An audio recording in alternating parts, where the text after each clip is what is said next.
C'est Rapology du lundi au vendredi, 20h-23h avec Uni sur BX1. Bonsoir à tous ceux qui débarquent et rebonsoir à ceux qui sont là depuis le début de l'émission. C'était à 20h et on est ensemble jusque 23h. Vous êtes dans Rapology, votre émission préférée sur les ondes de BX1. Dans ma Dream Team du soir, je suis toujours en compagnie de Mister BMP. Yo Bakuni, comment ça va?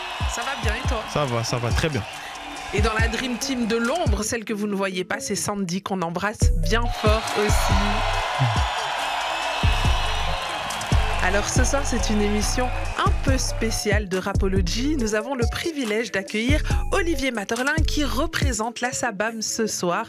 D'ailleurs, si vous avez des questions, n'hésitez pas, ça se passe sur WhatsApp 0460 26 20 20. Envoyez-nous toutes vos questions. Et pour tous ceux qui ne savent pas encore ce qu'est la SABAM, c'est la société belge des auteurs, des compositeurs et des éditeurs. Mais je pense qu'Olivier l'expliquera bien mieux que moi. Bonsoir Olivier. Bonjour Kenny. Bonsoir. Bonsoir, bonjour, comme vous voulez. Il fait jour ici en soi. C'est vrai. Est-ce que la journée a été bonne? La journée était bonne, oui, tout à fait. Et la soirée s'annonce enflammée. Tout à fait. Tout à fait. Alors justement, je disais, la SABAM, c'est la société belge des auteurs, compositeurs et éditeurs. Mais je pense que vous expliqueriez mieux que moi ce qu'est la SABAM. Oui, mais vous avez très bien expliqué, au fait. Juste pour... parce que dans l'annonce, je crois que vous aviez dit que j'étais membre de la SABAM, mais je ne suis pas membre de la SABAM, malheureusement. Je suis moi-même pas auteur-compositeur. Vous auriez aimé. Oui, mais je n'ai pas le talent comme beaucoup de nos membres ont. Et je suis de formation juriste, donc... C'est pas très rigolo. Ça peut aider quand on a des soucis judiciaires. Mais je suis venu à la SABAM au fait en tant que communication et je travaille surtout sur les gros dossiers politiques, juridiques de droit d'auteur. Et donc la SABAM, c'est un de ses rôles, c'est justement cet aspect économique qui est le droit d'auteur et qui génère de l'argent pour nos auteurs-compositeurs. Et je crois que ce qui est important de savoir, c'est qu'il faut faire la différence entre un auteur-compositeur ou une autrice-compositrice et un interprète et un producteur. Ah, ça c'est très intéressant. Chacun génère des droits. Donc ça veut dire qu'on commence avec l'auteur-compositeur, c'est quelqu'un qui écrit des chansons. Donc qui écrit une mélodie, qui écrit un texte de chanson. Et ces textes ou cette mélodie générera des droits, des droits d'auteur. Et puis, ça, c'est pour l'auteur-compositeur. Ça, c'est l'auteur-compositeur. Nous représentons environ 47 000 auteurs-compositeurs et éditeurs dans notre société. Ils sont tous actionnaires chez nous. Mais on représente aussi des auteurs dans le monde entier parce qu'on a des contrats avec d'autres sociétés, comme la SACEM, bien connue en France. À côté de ça, ou au-dessus de ça, il y a un interprète, un musicien qui va jouer cette chanson. Le chanteur qui va chanter les textes et des musiciens qui vont jouer la mélodie. C'est une interprétation, ça génère des droits, ce qu'on appelle des droits voisins. Vous avez, je crois, accueilli Playwright, nos collègues de Playwright, qui représentent les droits des interprètes, pas seulement des musiciens, aussi des acteurs. Et donc c'était Laetitia de chez Playwright qui était venue ici. Et donc c'est vrai qu'on fait vraiment bien la différence entre celui qui va écrire et composer la musique. Alors celui-là va se retourner vers la SABAM. Ouais. Et donc celui qui va interpréter la musique, alors ça peut être la même personne, bien entendu. Ça peut être la même personne, tout à fait. Mais les droits sont bien séparés. Alors là, ce sera des droits voisins et eux vont plutôt se tourner vers Playwright. Tout à fait. Mais ce qui est intéressant, parce que c'est des droits séparés, si vous êtes une et même personne et vous écrivez vos chansons et vous les interprétez en même temps, ça veut dire que vous toucherez de l'argent tant à la SABAM que Playwright. Et ça, c'est bénef. Et ça, c'est très intéressant, naturellement. Et c'est pas fini. C'est pas fini parce qu'il y a encore une troisième catégorie de droits, c'est un autre droit voisin, mais c'est un droit voisin pour le producteur. Et le producteur, c'est celui qui investit dans l'enregistrement. D'accord. Donc c'est pas la composition, c'est pas l'interprétation, non, c'est l'enregistrement au fait de l'interprétation et de la composition qui va être englobé dans cet enregistrement. Mais cet enregistrement en soi va générer des droits en tant que producteur. Et donc ça veut dire que si un artiste écrit ses propres chansons, interprète ses propres chansons et investit lui-même dans son enregistrement, en allant en studio et faisant des enregistrements, il pourra toucher à la SABAM des droits d'auteur et des droits voisins chez Playwright en tant qu'interprète et des droits voisins chez CMIM. À la CMIM, oui. La CMIM, qui est la société des producteurs, va toucher des droits en tant que producteur à la CMIM. Donc il touchera 3 fois. D'accord. Et puis, bien entendu, il y a beaucoup de cas où alors ces 3 personnes sont séparées, mais c'est vrai que c'est important de le dire parce que beaucoup d'artistes font de la musique et ne pensent pas toujours à s'inscrire à tous ces organismes et donc ne génèrent pas de droits alors que parfois leurs musiques sont diffusées, fonctionnent. Et donc c'est important de réexpliquer tout ça ici ce soir. Alors on va continuer à se balader un petit peu dans l'univers de la SABAM ce soir, mais je vois qu'il est déjà l'heure de se faire une très courte page de pub. Donc on fait une petite page de pub, mais restez bien connectés. N'hésitez pas, comme je l'ai dit tout à l'heure, à poser vos questions à Monsieur Olivier qui est avec nous ce soir. Si vous avez des questions sur la SABAM, ça se passe sur WhatsApp 0460 26 20 20. On revient juste après la pub. Rapology, de 20h à 23h, était avec Queenie. Reste connecté. On est de retour dans Rapology. Nous sommes toujours en compagnie de notre invité du soir, Olivier Maeterlinck, qui représente la SABAM ce soir sur notre plateau. Alors, si vous avez manqué la première partie, il nous a un petit peu réexpliqué comment étaient divisés les différents droits, si c'est bien ça. C'est ça. Et donc, il y avait l'auteur-compositeur qui, lui, va aller chercher ses droits à la SABAM. Il y a l'interprète qui ira chercher ses droits chez Playwright. Et puis, il y a le producteur qui, lui, ira chercher ses droits à la CMIM. Ce soir, ce qui nous intéresse forcément, c'est toute cette partie auteur-compositeur. C'est la SABAM. Et donc, vous nous expliquez qu'une des missions de la SABAM était justement financière, d'aller récupérer les droits. Mais quelles sont les autres missions de la SABAM ? En fait, comme j'ai dit, la mission la plus importante, c'est financier, c'est la gestion des droits. On reçoit un mandat des auteurs pour aller récupérer des droits chaque fois que leur musique est jouée, quelque part.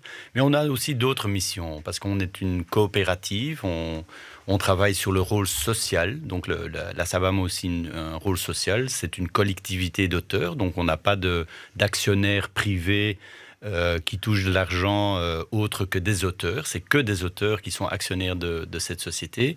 Et dans ce rôle social, il y a aussi une partie qui a été créée, je crois, dans les années 30 du dernier siècle, une sorte de pension, ce qu'on appelle le fonds social.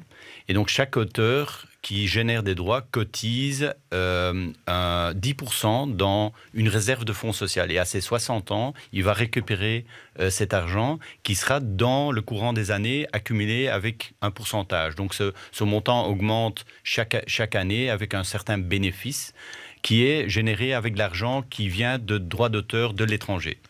Ah d'accord, donc si je comprends bien, tous vos actionnaires du coup, sont les membres de la SABAM. Donc, par exemple, si moi, j'écris des chansons ou j'écris des chroniques, parce que ce n'est pas que pour les artistes de la musique, donc on devient membre de la SABAM et donc on est actionnaire. Vous devenez actionnaire de la société SABAM.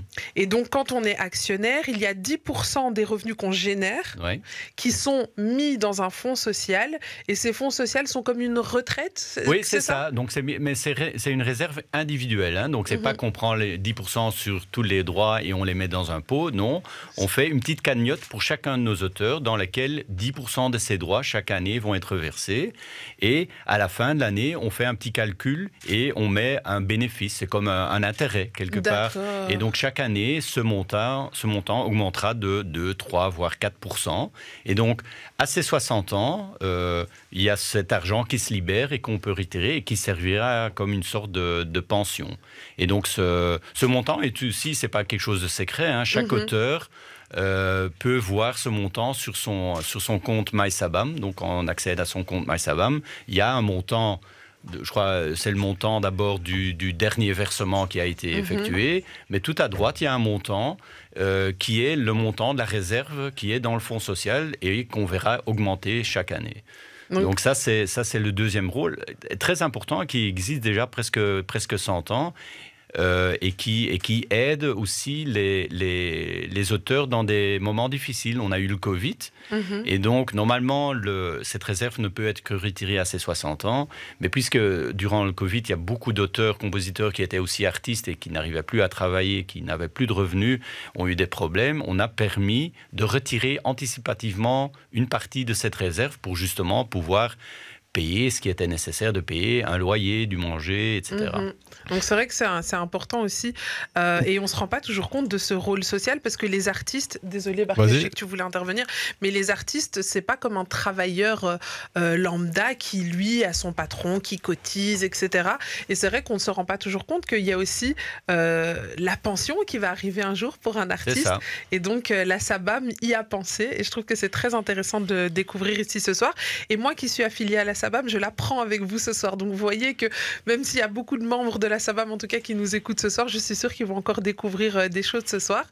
Là, on est sur la deuxième mission. Je me souviens qu'il râlait quand on a vu une partie de ses droits partir au fonds social, et elle posait un peu la question à tout le monde. C'est quoi le fonds social? C'est quoi le fonds social? Elle a même demandé à ChatGPT quel était le fonds social. Mais donc maintenant, tu sais que c'est un montant, et c'est un montant qui augmente aussi chaque année. Hein. Donc c'est pas qu'on met 100 € dans cette réserve et que ça restera 100 € jusqu'aux 60 ans. Non, chaque année, il y a un intérêt qui est ajouté à ce montant. C'est un peu, si je comprends bien... Si on voit ça dans le long terme, c'est mieux qu'une banque. Hein. C'est mieux que laisser ça. Si je comprends bien, c'est un peu comme le pécule. Hein. C'est une sorte de... C'est un pécule en sort. C'est ça. Exactement. Comme dans le football.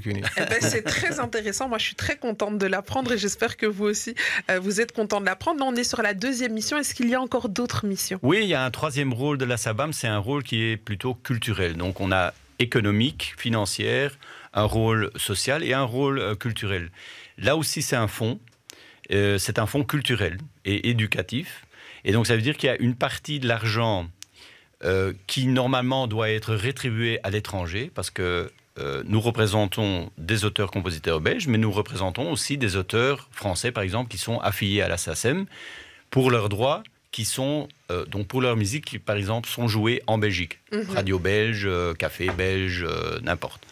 Et donc, on récolte cet argent pour des auteurs français, mais aussi pour des auteurs anglais, américains, etc. Et donc, on redistribue naturellement à l'étranger. Donc, on paye une partie à la SACEM, à l'Angleterre, etc. Ces sociétés nous permettent de garder 10% de ce montant pour mettre dans notre fonds culturel. Et à quoi sert ce fonds culturel? Et ce fonds culturel servira à 3 choses, en fait. Ou 2 choses qui a 2 parties. C'est on va essayer de soutenir nos auteurs pour qu'ils puissent développer leur carrière et gagner leur vie avec leur art. D'accord. Et ce soutien, il est décliné en 2 parties. La première partie, c'est des bourses. Et des bourses, au fait, c'est une enveloppe d'argent qu'on va donner directement à l'auteur-compositeur pour, par exemple, réaliser un vidéoclip, pour financer une résidence, pour financer une création, etc. Ça, tout le monde peut y accéder. C'est sur notre site, on demande une bourse, on répond aux critères et on reçoit la bourse. Donc et on donne, chaque année, on donne environ 700 bourses. 700 bourses chaque année. Ouais. Et donc, ça peut aller jusqu'à combien une bourse? Les bourses ça va de 300 € pour, par exemple, un artiste solo ou un DJ qui est invité à un showcase festival, par exemple, comme Mama Festival, qui est un showcase festival. Parfois, on est invité en tant qu'artiste pour se produire. On n'est souvent pas payé parce que le festival voit ça comme une sorte de publicité. Nous, on paye 300 €, comme ça couvre en partie les frais de transport. Et le maximum, ça peut aller si je me rappelle bien, jusqu'à 8 500 €. Les 8 500 €, c'est par exemple quand on fait de la musique de film. Oui. Pour la musique de film. Et donc, mais c'est toujours avec des conditions. Donc on demande, c'est un financement complémentaire. Donc ça veut dire qu'on ne va pas payer tout l'investissement, mais on va payer une partie. C'est souvent un pourcentage, 50% dans la plupart des cas. Mais parfois, par exemple, pour la musique de film, on demande aussi au producteur, parce que c'est le producteur qui va demander cet argent et va, avec ça, payer l'auteur. On demande que le producteur de film investisse au moins 1,5% de son budget dans la musique. Dans la musique. Donc ça veut dire que si le producteur investit 1 million d'euros dans son film, bah, ça veut dire, rapide calcul, il doit au moins investir 15 000 euros dans la bande sonore, donc dans la musique. Et est-ce que, de par cette bourse, vous devenez du coup producteur ou alors c'est vraiment un argent qu'on donne? Non, c'est de l'argent qu'on donne, on ne prend pas de droits. Parce qu'on fait on a fait des vidéoclips dans le temps, on demande de mettre notre logo en remerciement, mais pour le reste, on ne devient pas, disons... Coproducteur. Voilà, on devient pas... Non, les droits restent 100% auprès de l'auteur. Alors moi, je me pose une question. Comment est-ce que les revenus sont générés et comment est-ce qu'ils sont répartis entre les artistes et comment est-ce qu'on veille à ce que la redistribution soit équitable? Je vais peut-être d'abord finir avec le fonds culturel parce qu'il on n'avait pas fini. Non. Ah, désolé, pardonnez-moi. Donc il y a une partie soutien bourse et puis il y a une partie partenariat. Et donc là, c'est pas de l'argent qui va directement à l'auteur, mais c'est de l'argent qui va vers des partenaires. C'est souvent des festivals ou des organisateurs de projets, des porteurs de projets. Et s'ils organisent quelque chose qui peut aider nos auteurs à développer leur carrière et gagner de l'argent avec leur art, eh ben on va coproduire, parfois co-créer des activités au sein de ces festivals, de ces événements, de ces projets pour aider ces auteurs. Et on va payer pour ça. Alors concrètement, je vais essayer de donner un exemple. Ici, par exemple, Rapology est une émission qui met en avant pas mal de jeunes artistes, essayer de vraiment les développer, les diffuser. Si demain, Rapology se dit, OK, à la fin de l'année, on va organiser un gros concert avec tous les artistes qui sont passés par Rapology, est-ce que on pourrait venir toquer à la SABAM, toc, toc, toc, dans ce fonds-là, justement, culturel, pour dire est-ce qu'on pourrait être aidé à créer cet événement qui va aider justement les artistes à gagner en visibilité? Ça ne s'est pas encore fait, mais c'est quelque chose... Je crois que si on doit prendre un exemple très concret, avec des festivals, on demande à des festivals, par exemple, d'organiser des tremplins. Pour des jeunes talents. Mais un concert organisé, par exemple, suite à une résidence ou un camp d'écriture, où on montre à un public ce qu'on a créé, ça pourrait aussi rentrer dans les critères. Les partenariats, au fait, sont choisis d'année en année et on regarde souvent... On a toujours une certaine priorité. Souvent, on essaye de viser les talents émergents, les auteurs émergents, les jeunes talents. Et on choisit des partenaires qui ont envie avec nous d'investir dans ces jeunes talents.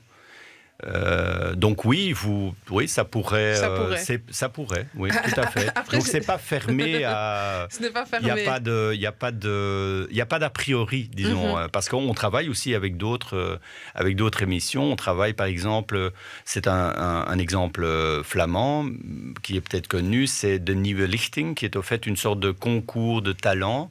Et c'est un concours qui est organisé par Studio Brussels, qui est une chaîne, qui est une radio en Flandre. Et donc avec eux, on cofinance au fait en partie cette émission, pas cette émission, mais ce trajet, ce concours pour aider ces jeunes talents. Et on donne aussi des sessions d'information pour aller expliquer à ces jeunes talents qui débarquent quelque part ce qu'est la SABAM. On fait ça souvent en collaboration avec Playwright pour expliquer aussi ce qu'est un interprète et ce que sont les droits voisins. Mais c'est déjà pas mal en fait. Vous faites énormément de choses qu'on ne soupçonne même pas. Et c'est pas encore fini. C'est pas encore fini parce qu'avec notre fonds culturel, je vous ai dit, il y a aussi une partie éducative. Et donc, on organise des formations la formation et du conseil. C'est quelque chose qu'on a commencé juste l'année passée. C'est un axe du fonds culturel qu'on vient de commencer, qu'on vient de démarrer. Donc, on a lancé des projets pilotes avec Mediarte, avec Amplo, qui est une société qui travaille sur le statut et le financement, ou sur la fiscalité. Et nous avons travaillé aussi avec une boîte en Flandre qui s'appelle Culture Loket, un peu le guichet des arts avant, qui n'existe plus malheureusement en Belgique francophone. Et donc on met en place des formations. Et les formations, en fait, ont toujours une sorte c'est un concept, c'est toujours le même concept. Ce qu'on essaye de faire, c'est informer, inspirer, connecter. Ça, c'est le concept ce qu'on fait, donc, c'est... On a d'abord une petite session information. C'est très chiant. Les auteurs trouvent ça très chiant parce que c'est assez... là. Mais c'est important parce qu'on explique les droits, l'importance d'avoir des droits. Qu'est-ce que c'est céder les droits? Combien d'argent on doit demander quand on cède ses droits? Donc tout ça, c'est un. Deux, il y a l'inspiration. Et là, on invite quelqu'un qui vient expliquer en pratique ce qu'il a vécu sur le thème qu'on vient de raconter, ou on vient de raconter la théorie plutôt. Donc c'est plutôt la mise en pratique.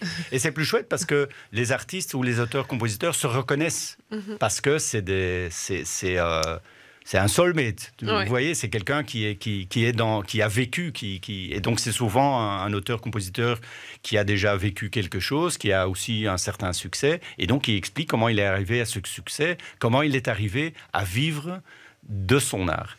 Et alors le troisième, c'est le plus rigolo, connecter, au fait, c'est boire des bières autour d'une table, papoter, discuter, s'amuser et connecter. Et c'est le petit moment networking où tous les auteurs qui sont présents peuvent connecter et faire des contacts. Et puis, qui sait, ça donne lieu à des nouveaux duos, à des nouvelles créations. Ça donne lieu à plein de choses. À plein de collaborations. Je ne rentrerai pas dans les détails, mais ça génère plein de connexions qui sont souvent bénéfiques parce que la connexion peut... Parce qu'on crée un réseau. C'est ce qu'on appelle en bon français, le secteur de la musique, c'est un people's business.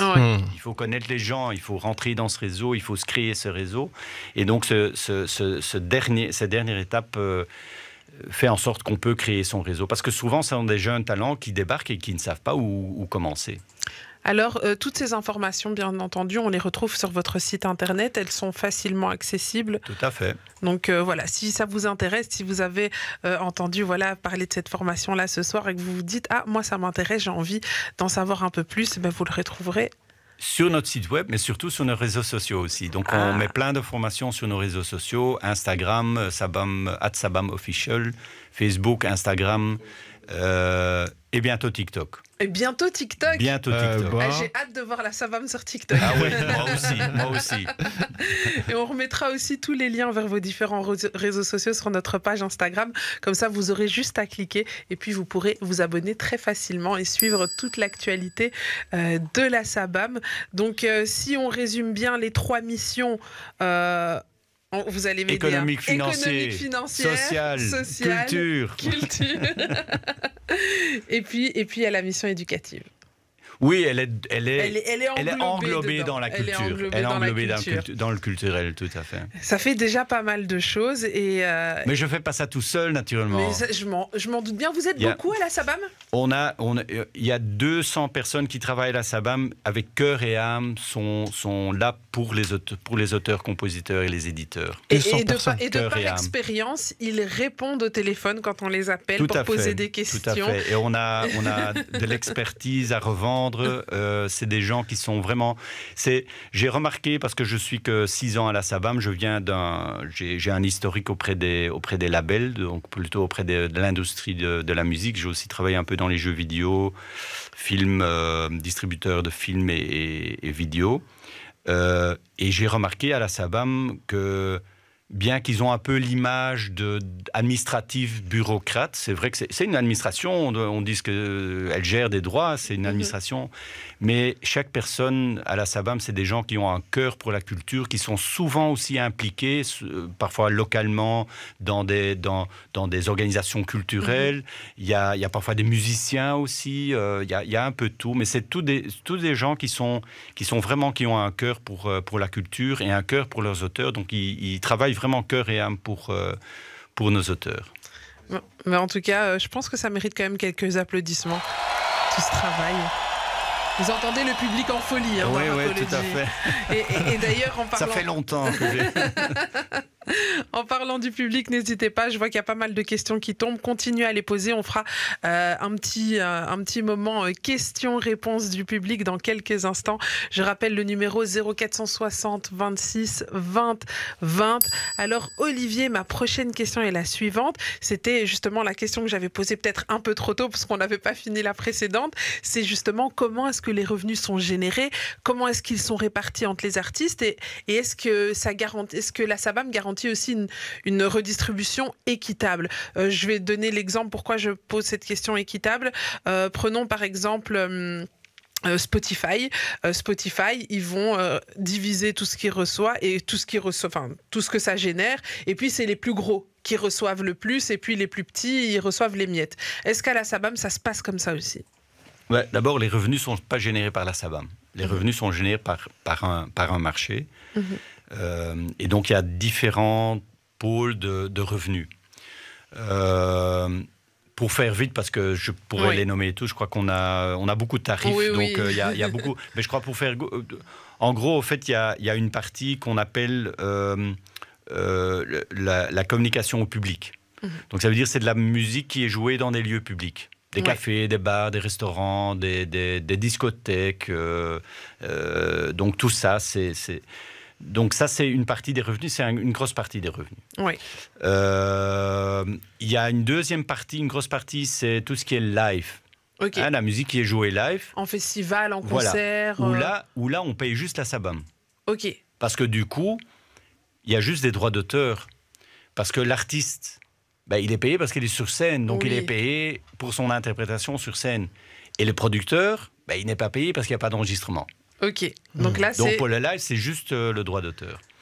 Alors, troisième, c'est, on est dedans. Hein, à la radio, c'est radio-télévision. Et donc, les radios et les télévisions payent aussi la SABAM, mais aussi Playwright et Simim quand il y a de la musique dans les programmes. D'accord. Rapidement, pendant qu'on y est, parce qu'il y a des questions aussi, pendant on parle de radio, est-ce qu'on peut compter à l'intérieur ce qui est Spotify, Deezer, etc. Quand on parle là, on a parlé radio, télé, etc. Est-ce qu'on parle aussi de streaming ou pas du tout? Non, non. Voilà, ça c'est bon. Parce qu'il y a beaucoup de questions. Radio-télévision, on parle vraiment des chaînes linéaires. Bien que maintenant c'est inclus, hein, je veux dire, ici aussi, on nous écoute, non, pas sur les ondes, je crois. Si, on est aussi sur les ondes. Oui, on nous écoute sur les ondes de Bruxelles, mais on nous écoute aussi en ligne. Oui. Donc il y a les deux. C'est clair que de plus en plus, c'est les deux. Et donc tout ce qui est en ligne aussi est aussi rémunéré par la SABAM. Voilà, et donc en ligne, il y a aussi, mais là, en ligne, pour nous, c'est vrai qu'on devra réfléchir à comment on doit incorporer ça, mais en ce moment, c'est quand même encore toujours, c'est surtout du streaming, et encore un peu de téléchargement. Je ne crois pas qu'il y ait encore beaucoup de téléchargement. Beaucoup moins, c'est vrai. Mais c'est surtout du streaming. Et donc, il y a deux sortes de streaming. Hein. Il y a le streaming à l'abonnement et le streaming gratuit. Ça, c'est vrai. Alors ici, il y a des petits curieux qui demandent quelle est la radio qui paye le mieux en Belgique. C'est une bonne question. C'est une bonne question. C'est une bonne question. Mais il n'y a pas... J'aurais presque dit, c'est pas BX1, mais Jean-Jacques ne va pas être content quand je dis ça. Mais non, blague à part, ça dépend de la radio, parce qu'au fait, les radios au fait, payent sur base de la consommation, ou en tout cas, elles devraient. Donc, au plus de musique qu'elles utilisent, au plus qu'elle devrait payer quelque part. C'est pas le principe, comment on calcule. Nous, on voudrait que ça serait comme ça. Hein, on paye sur la consommation, mais on doit naturellement aussi tenir compte d'autres paramètres. C'est clair qu'une radio qui a une audience de 10 000 va payer moins de droits d'auteur qu'une radio qui a 1 million d'écoutes. Autrement, ça n'a pas de sens, parce que c'est l'audience, naturellement, qui fait qu'il y a des revenus publicitaires qui sont plus importants ou moins importants. Mais je ne pourrais pas vous dire par cœur, mais c'est clair que les chaînes nationales, RTBF, VRT, VTM, RTBF, VRT, VTM, RTL, sont dans la radio et télé, seront dans le top 5 probablement. Est-ce qu'on peut compter Énergie, Fun Radio se situe dans le paysage un peu ces radios-là, Énergie, Fun Radio? S'ils font pas partie d'un groupe, je suppose, non, hein, c'est séparément aussi, oui. Okay. Ils sont. Je crois que VRT, puis c'est les plus grosses chaînes, hein, ils ont les plus de chaînes aussi, donc ça sera VRT, RTBF, VTM, RTL en Belgique. Ok. Et juste avant qu'Uni, on a une question aussi sur ces droits. Quand on parle ils sont récoltés. Bon, moi j'ai la réponse, mais ils sont récoltés dans le monde, on parle du monde, c'est ça, jusqu'où s'étend la puissance de la SABAM, entre guillemets, jusqu'où on peut aller chercher? Ça, c'est une question. Moi, j'ai la réponse, mais c'est la question de... C'est un peu... Oui, c'est pas compliqué, mais je dirais, écoutez attentivement. Je vais essayer d'expliquer ça de la manière la plus simple possible. Nous, on représente le répertoire mondial sur le territoire belge. Donc ça veut dire que quand une chanson française passe sur une radio belge, c'est nous qui allons chercher l'argent. D'accord. Si une chanson française est jouée dans un café ou un magasin, c'est nous qui allons percevoir cet argent. Alors, deuxième niveau, qu'est-ce qui se passe si une chanson de notre répertoire, donc de ces 45 000 affiliés, allez, c'est un peu moins parce qu'on ne représente pas toujours, pas seulement la musique, mais d'un de nos auteurs passe sur une radio française. Comment ça se passe? Parce qu'on n'est pas en France, on est en Belgique. Et donc, nous avons, dans 200 pays, nous avons des contrats de réciprocité avec d'autres sociétés d'auteurs, comme la SACEM. Donc, ça veut dire que la SACEM va percevoir des droits auprès d'une radio française. Donc, elle va demander un montant pour les droits d'auteur, mais aussi pour la musique belge. D'accord. Et elle va rétribuer, sur base des listes qu'elle reçoit de cette radio française, elle va rétribuer une partie, la partie belge, à la SABAM, qui va alors redistribuer ça à ses auteurs belges. Et donc, je suppose que dans cette transaction, il y a forcément une petite partie qui est retenue par la SACEM et dans l'autre sens par la SABAM quand on récupère... Et cette partie, elle est récupérée pour faire vivre la SABAM, pour faire vivre d'autres projets. Comment ça se passe? Elle est récupérée, donc on a une commission, mais on est une société... qui n'est pas à but lucratif. Donc, on n'a pas une vocation à faire... Donc, tout l'argent qui rentre, on paye les frais de fonctionnement et on rétribue le reste. On doit aussi soustraire les impôts, etc. Calculs, mais ça, c'est un peu... Ouais. Mais donc, l'argent, en fait, on ne garde pas une marge bénéficiaire. D'accord. Ce n'est pas le cas. Et ce qui est important, c'est que la commission qu'on a maintenant, on veut la diminuer, on veut la rendre la plus petite possible. Donc, on essaie d'avoir des efficacités de coûts pour faire en sorte que l'auteur paye le moins possible sur le moins possible de commission. Maintenant, elle est de 16-17% environ, mais on veut diminuer vers 15% et pourquoi pas plus bas. Qu'est-ce qu'il en est de tous les droits qui ne sont pas finalement récupérés par les artistes ? Par exemple, je prends un artiste qui, lui... Comme pas mal ici. Comme pas mal, n'est pas inscrit à la SABAM, mais sa musique est jouée, donc elle génère quand même des droits. Qu'est-ce qu'on fait avec ces droits-là ? On les garde pendant 3 ans. Et si l'artiste ne se manifeste pas, mais ce n'est pas seulement l'auteur-compositeur, pardon, je me trompe déjà moi-même. Donc si l'auteur-compositeur ne se manifeste pas, l'argent est remis dans la distribution et elle bénéficiera à tous les auteurs qui sont membres. Ok, et donc là, ça se redivise. Ce qui est très important, c'est aussi le cas pour les auteurs qui sont membres, mais qui n'ont pas ou oublier de déclarer leurs œuvres. Ah oui, ça c'est Parce vrai que si vous ne déclarez pas vos œuvres, si vous ne dites pas à la SABAM, voilà, j'ai écrit une chanson, ça c'est la chanson, et le partage de droits de cette chanson, il y a 50% qui va vers moi en tant qu'auteur et 50% vers une autre personne qui est compositeur, si ce n'est pas le cas, cet argent qui a été récupéré pour cette chanson, après 3 ans, elle va aussi dans le pot. Et qui, en fait, finalement, parce que, par exemple, imaginons, j'écris ma superbe chanson, elle est diffusée sur des radios partout, mais moi, je ne suis pas au courant, forcément, sur quelle radio. Comment est-ce que la SABAM réussit à savoir que, voilà, elle a été jouée autant de fois sur Fun Radio, autant de fois sur Énergie, autant de fois à la RTBF? Comment est-ce que... Ça, c'est parce que les radios nous donnent cette information. D'accord. Donc, les radios nous donnent des listes. On essaye de plus en plus de l'uniformiser, d'utiliser la technologie pour justement faire en sorte que ces chansons, parce qu'ils ont leur format et qu'ils aient un format que nous, on peut traiter. C'est beaucoup d'informations, mais on reçoit cette information des radios. Ce qui pose problème, naturellement, pour les radios, ça allait encore, parce qu'on joue, c'est linéaire, c'est une année, 365 jours, autant de minutes, etc. Mais il y a naturellement aussi le streaming. Et ça, c'est parce que là aussi, le streaming, c'est particulier. Je vous ai demandé d'être attentif. J'espère que vous êtes encore attentif parce que pour le streaming, c'est un peu spécial. Là, on ne représente pas le répertoire international sur la Belgique parce que souvent, les services de streaming sont actifs dans le monde entier. Et donc là, il y a deux manières. La première manière, c'est de dire on va passer par nos sociétés sœurs. Hein, on pourrait demander à la SACEM, par exemple, pour la partie française, vous allez récupérer les droits et vous allez demander à Spotify la partie française, traiter et puis nous donner l'argent. Ça s'est fait au début, mais ça ne marche pas. Pourquoi ? Parce qu'il y a tout un traitement administratif. Donc, il y a dans tout le processus, il y a beaucoup de pertes. Ok. Oui.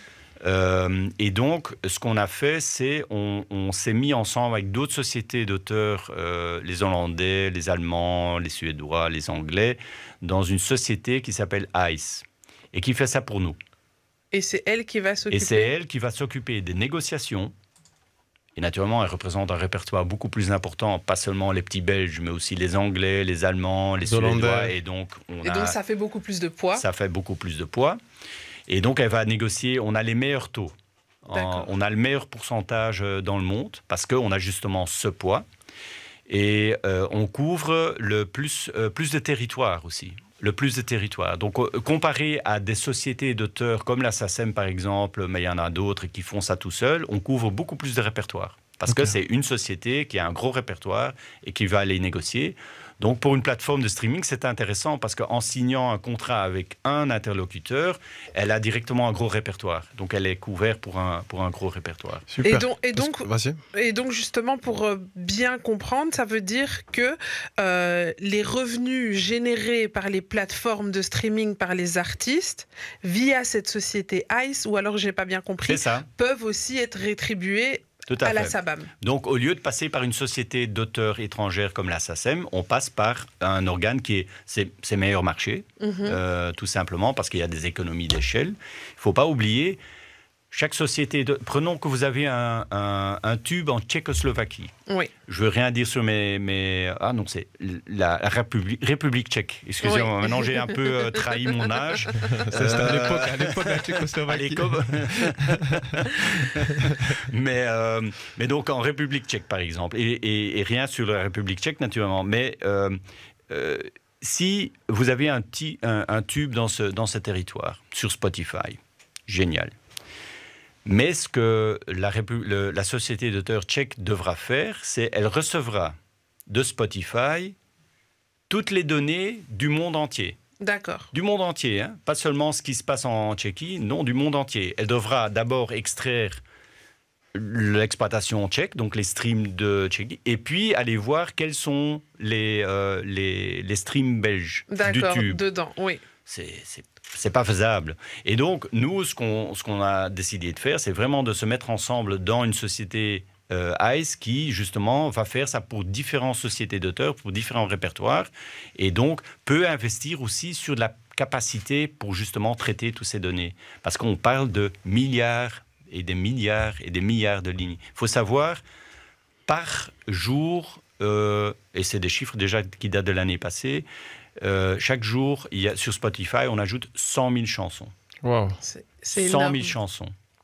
Je ne vous dis pas combien de streams il y a par jour. Je ne sais pas. Je sais même pas. Je crois même pas que je peux compter jusqu'à ce nom. Donc c'est une économie de volume. Il y a beaucoup. Donc on écoute des. En fait, il faut se rendre compte, c'est comme avant, on écoutait des CD et on compilerait, on devrait calculer chaque fois que les gens écoutent le CD dans le monde entier. Mais c'est ça, hein. C'est fou en vrai. C'est ça le streaming. Oui. C'est ça le streaming. Et d'ailleurs, par rapport à ça, on a ces questions qui reviennent souvent entre la France et la Belgique. Et aujourd'hui, quel est l'intérêt, pour regrouper un peu toutes ces questions-là, quel est l'intérêt pour un artiste belge aujourd'hui de s'inscrire à la SACEM? Est-ce qu'il aurait tout intérêt à s'inscrire à la SACEM? Est-ce qu'il doit s'inscrire à la SABAM? Est-ce qu'il doit s'inscrire sur les deux? Qu'est-ce que vous conseillez? Est-ce que, par exemple, un artiste doit s'inscrire, par exemple, à l'équivalent de la SABAM dans chaque pays? Est-ce que ce serait plus intéressant pour lui? Ou alors, la SABAM peut très bien faire ce travail et c'est pas plus intéressant de le faire comme ça. D'abord, l'artiste doit écrire ses propres chansons. Autrement, ça sert à rien de s'affilier à la SACEM ou à la SABAM. On va dire l'artiste, on va appeler l'auteur-compositeur. Voilà. Donc l'auteur-compositeur ou la compositrice, naturellement, doit d'abord réfléchir si c'est intéressant de s'affilier à une société d'auteurs. Parce que c'est pas gratuit. Comme je vous ai dit, il y a une commission, donc il y a quand même des droits qui sont payés. Naturellement, s'il n'y a pas de revenus, il n'y a pas de commission non plus. Mais pour s'affilier, tant à la SACEM ou à la SABAM, il faut payer un frais de dossier qui est à la SABAM 75 €, mais c'est une fois. Donc on paye ça une fois. Et donc on est affilié à vie, on ne doit pas repayer. Okay. Et alors il y a une action à payer parce que comme je vous ai dit, on devient actionnaire. Au fait, vous êtes ma boss. Alors s'il vous plaît, allez me chercher un café. Non, je rigole. Restez là. Vous achetez une action. Vous êtes coopérant de la société SABAM. Et alors il y a deux choix. Ou bien, donc l'action complète, c'est 124 €. Mais si vous payez 31 €, donc le quart, c'est suffisant pour devenir membre. Si par contre, vous voulez décider aussi, et donc vous voulez, par exemple, poser votre candidature pour le conseil d'administration ou un collège ou un autre organe décisionnel, là, il faut avoir une action pleine. Donc il faut avoir payé les 124 €. Alors vous êtes éligible. Mais vous pouvez aussi voter. Donc ça veut dire que vous pouvez exercer votre droit démocratique dans la coopérative pour choisir qui va vous représenter. Au-delà d'être éligible, comme vous le dites, c'est le fait d'avoir cette action pleine. Quel est l'avantage pour un auteur-compositeur ou pour un membre tout simplement du coup de la SABAM d'avoir cette action pleine Donc de pouvoir voter. C'est votre société, c'est la société des auteurs. Si vous ne payez pas l'action pleine, vous ne pouvez pas voter. Donc, il y a un conseil d'administration, parce que vous avez dit au début de l'émission, Olivier Maeterlinck, le représentant de la SABAM, mais au fait, la SABAM est représentée par ses auteurs, par ses propres auteurs. Okay. Moi, je suis juste quelqu'un qui est payé pour faire ce que les auteurs me demandent de faire. Non, mais c'est vraiment ça. Okay. Et donc, quand vous avez le droit de vote, ça veut dire que vous payez 124 €, ce qui n'est pas la mer à boire non plus, vous avez le droit de voter et vous avez aussi le droit même d'aller siéger dans le conseil d'administration et donc de vous porter candidat pour siéger au conseil d'administration et représenter vraiment et donner une direction stratégique à la SABAM. Donc les auteurs-compositeurs peuvent faire changer les choses. Tout à fait. C'est eux qui... Mes boss, maintenant, c'est des auteurs-compositeurs et 4 éditeurs. Mais beaucoup d'artistes ne s'en rendent pas toujours compte. Non. Qu'ils ont ce pouvoir, en fait, à la SABAM de faire changer les choses, de faire changer aussi la manière d'avancer stratégiquement de la SABAM. En tout cas, on apprend beaucoup de choses ce soir. C'est ultra intéressant de vous avoir avec nous, Olivier. Super. On va encore rester un petit peu ensemble parce qu'on a encore quelques questions pour vous, si ça ne vous dérange pas, bien entendu. Pas du tout. Mais après, je suis la boss, donc vous... Non, je rigole. Mais on allait encore répondre à la question de la SACEM et de la SABAM. Mais on y vient. Okay. On va y venir parce que c'est vraiment une question qui revient beaucoup. Et je pense que c'est vraiment intéressant de prendre le temps d'y répondre ensemble. Mais je vois que l'heure tourne et qu'il est déjà l'heure de se faire une très courte page de pub. Donc restez bien connectés. Continuez à poser vos questions sur WhatsApp 0460 26 20 20. Et on revient juste après la pub. Rapology de 20h à 23h sur BX1. Rebonsoir si vous êtes là depuis le début et bonsoir à tous ceux qui débarquent. Vous êtes dans Rapology, votre émission préférée sur les ondes de BX1. Et dans ma Dream Team du soir, je suis toujours en compagnie de Mister BMP. Bonsoir Cuny. Ton bonsoir est très conventionnel. Non, mais bonsoir, ouais. Enfin, j'essaie de changer un peu mes entrées et sorties dans l'émission, tu vois. Donc j'essaie de varier. Non, mais c'est bien, reste comme d'hab. Là, c'était bof. Non, mais ouais, vas-y, refais-le. On est en compagnie de Mister BMP. Yo, Cuny, comment ça va? Est-ce que ça va? Je préfère. Et je remarque aussi que tu te mets toujours des applaudissements à toi-même. On sent toute ton humilité dans ta présentation. Ouais, c'est important. Aimez-vous dans la vie. Aimez-vous. On fait un big up aussi à notre go de l'ombre, Sandy, qui est là aussi, qui fait partie de la Dream Team Rapology. Et tous ceux qui nous suivent ce soir, vous faites aussi partie de la Dream Team. Vous intervenez avec nous depuis le début de l'émission. Il y a pas mal de messages qui sont tombés sur notre numéro WhatsApp, le 0460 26 20 20. Vous posez des questions, bien bien entendu à notre invité du soir. Et lui aussi, c'est un membre actif de la Dream Team de Rapology ce soir, c'est Olivier Maeterlinck. Merci.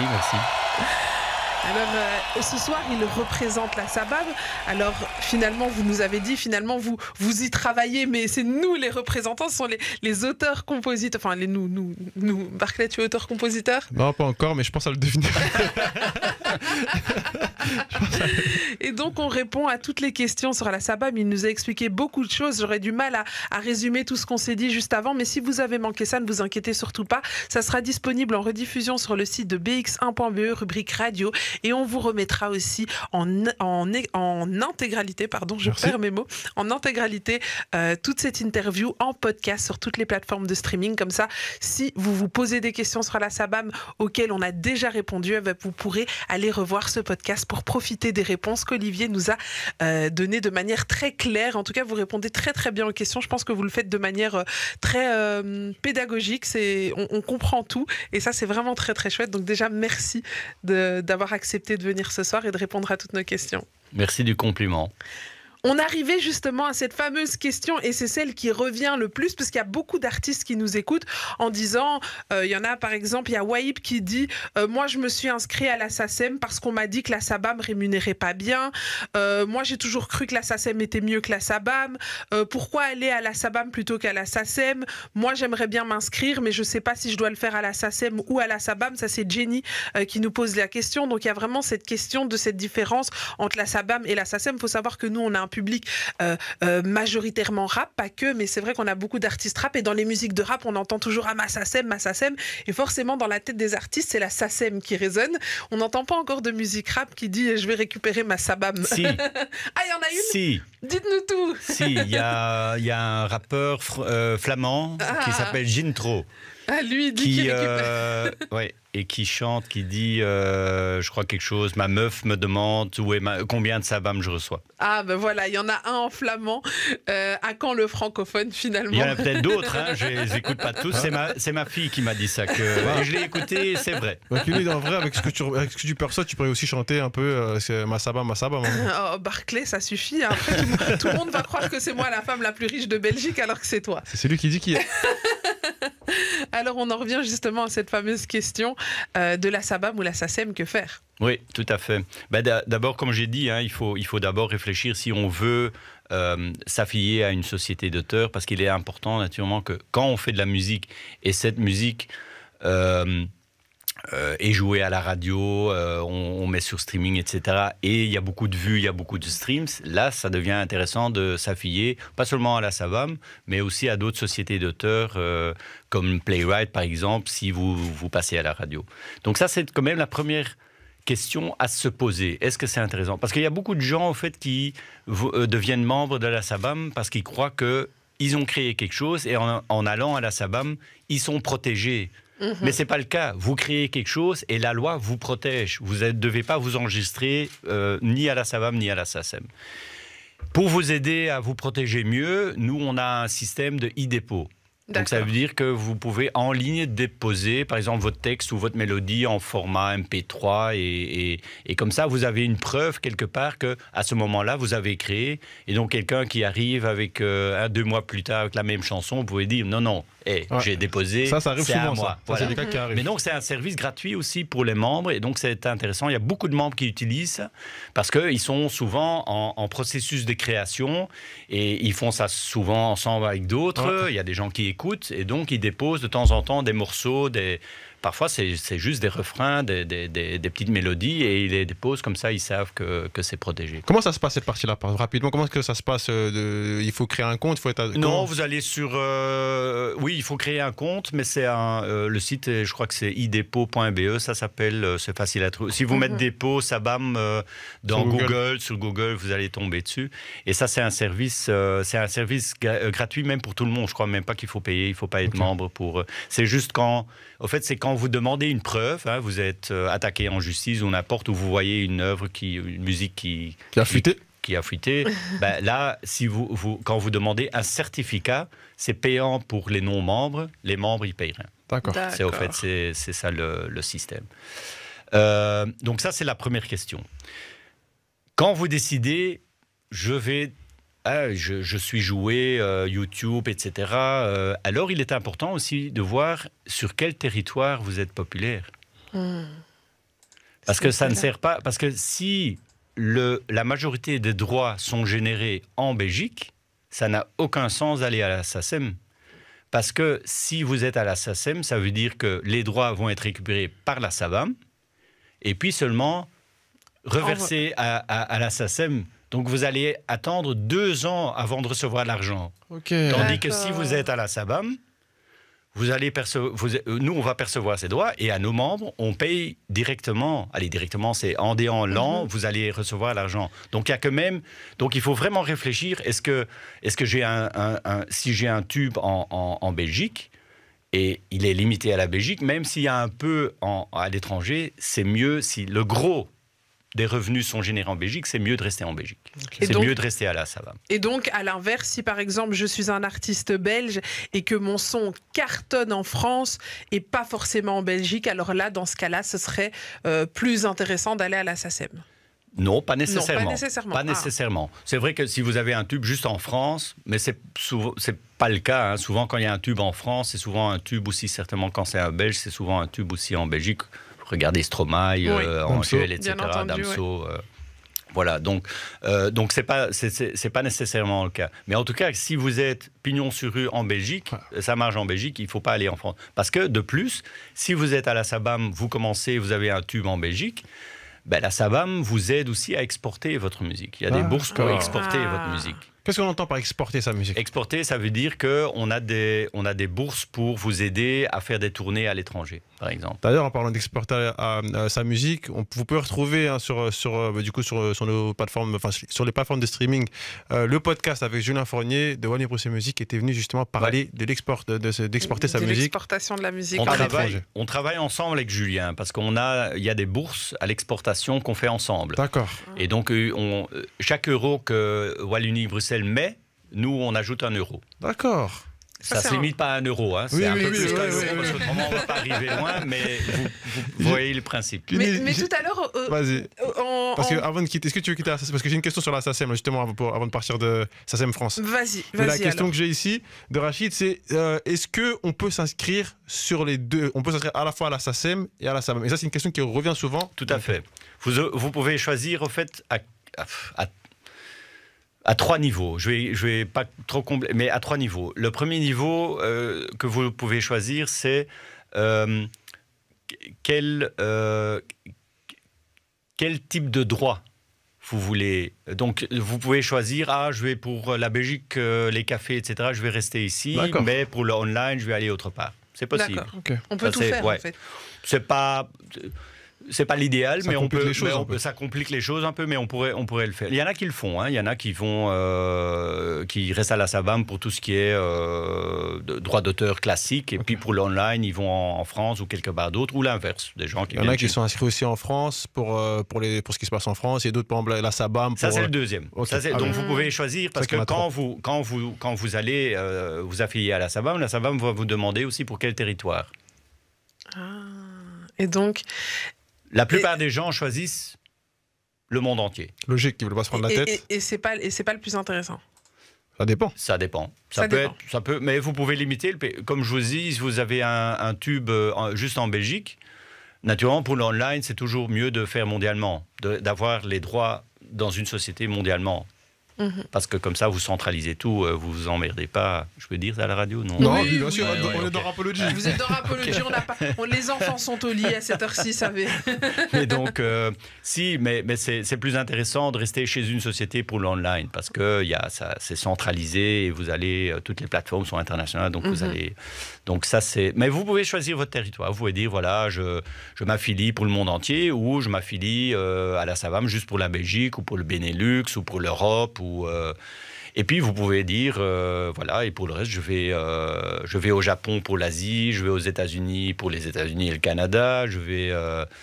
Tout ça, c'est possible. Donc, vous pouvez choisir les territoires. Il faut naturellement choisir des territoires où il y a des sociétés d'auteurs, autrement, ça n'a pas beaucoup de sens. Et tout ça, en fait, on le fait un petit peu en fonction de où est son public. Voilà, il faut juste savoir étudier son audience et faire des choix en fonction de son audience. Donc, une réponse qui est vraie pour l'un ne va pas l'être forcément pour l'autre. Donc, il faut vraiment connaître son public, savoir à qui on s'adresse pour pouvoir se dire, OK, c'est plus intéressant de m'inscrire là pour tel cas et tel cas. Tout à fait. Donc, vous pouvez choisir et clairement, il faut étudier la question. Et une fois choisi, c'est pas perdu. Dans le sens où, si après un temps, vous dites, j'ai quand même un gros tube maintenant aux États-Unis aussi, vous pouvez démissionner pour les États-Unis à la SABAM et aller aux États-Unis. Naturellement, il faudra faire la procédure d'affiliation, etc. Et on a en plus une question là-dessus, parce que quelqu'un qui dit qu'il est inscrit qu'à la SACEM, c'est Sarah qui nous dit ça, elle est inscrite à la SACEM et elle a du mal à faire du coup la bascule vers la SABAM. Ouais. Ça, il faut demander à la SACEM. Chez nous, c'est facile. Au fait, chez nous, il y a naturellement aussi un rapport vis-à-vis des droits.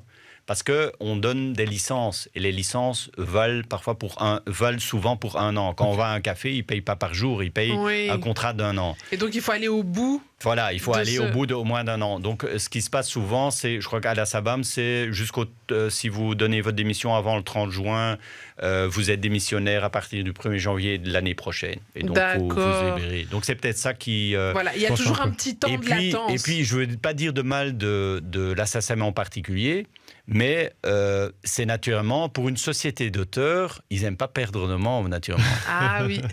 Ah oui. Mais comme vous aussi, vous n'avez pas envie de perdre. Oui, mais nous, on traîne moins les pieds, j'ai l'impression. Soit. Je voulais pas dire de mal, j'ai pas dit de mal. On ne dit pas de mal, on aime tout le monde. C'est un peu...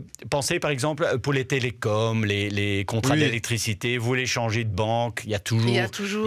C'est facile on essaye toujours c'est facile de devenir client, mais alors, du coup, quand on doit partir, les seuls qui ont compris ça, c'est les plateformes, par contre. Ah oui. Parce que pour se désabonner de Spotify, Netflix, etc., c'est très facile. Ouais, ça c'est vrai. Ouais. Donc, soit. C'est une idée à lancer. Tout à l'heure, vous avez soulevé un point intéressant qui m'amène à une question. Vous avez parlé que... J'ai le troisième aussi. Ah, il y a le troisième. Oh là là, il y a toujours énormément de points et j'oublie toujours le troisième. Non, il y a 3 points. C'est vrai que je les élabore chaque point, mais c'est important. Non, mais c'est moi qui oublie à chaque fois qu'il y a le petit troisième qui attend le petit frère. Le troisième point. Mais donc, le troisième, à côté donc l'exploitation territoire, c'est la discipline. Parce que la SABAM est multidisciplinaire. Et c'est encore un avantage vis-à-vis de la SACEM, parce que la SACEM, c'est juste la musique. Donc, si vous êtes musicien, mais à côté de ça, vous êtes aussi photographe, vous écrivez un livre, vous venez à la radio, vous faites des chroniques, vous ne devez pas aller à une autre société. En France, par exemple, vous êtes musicien et vous êtes aussi, je dis quelque chose, auteur de pièces de théâtre, vous devez aussi aller à la SACD, parce que c'est une autre société. Donc, il y a chaque discipline à son organisme. Voilà. Et donc, c'est clair qu'au début, vous pouvez choisir donc, c'est la troisième chose que vous pouvez choisir, c'est la discipline. Vous pouvez dire, voilà, je fais musique. Voilà, je suis. Mais après 2 ans, vous dites, la musique, c'est bon, je vais une fois essayer autre chose. Et donc, je vais commencer à écrire des textes de théâtre, un scénario de film, je vais commencer à peindre, n'importe.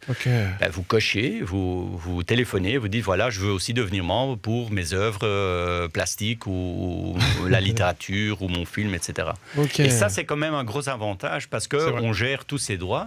Et donc, il n'est pas nécessaire de refaire toute la procédure qui est parfois fastidieuse, toute la procédure de s'affilier, de téléphoner, tiens, comment ça se fait et comment... Tout est... Donc, vous êtes dans un environnement, un contexte qui est familier, vous connaissez les gens et vous appelez votre contact musique et vous dites, voilà, j'écris un livre, qu'est-ce que je dois faire ? Votre contact musique, il va regarder à côté de lui au bureau et puis il dit, voilà, José ou François ou n'importe, est-ce que tu peux rappeler tel ou tel ? Parce qu'il veut aussi qu'on gère ses droits de littérature. Ce que fait très bien François d'ailleurs, on passe un grand bonjour à François qui nous accompagne. Pas seulement François, parce qu'il y a Sylvie, il y a Frédéric, il y a Thomas, il y a plein de gens qui... Il y a beaucoup de gens, vous avez dit 200 personnes qui travaillent à la SABAM. Un peu moins de 200 personnes et on vous embrasse tous bien fort et merci pour le travail que vous faites chaque jour. Pour résumer, donc, si j'ai bien compris, Cuny aujourd'hui, elle est animatrice radio, donc elle passe à la radio, elle fait des chroniques, etc. Demain, elle décide de faire de la musique.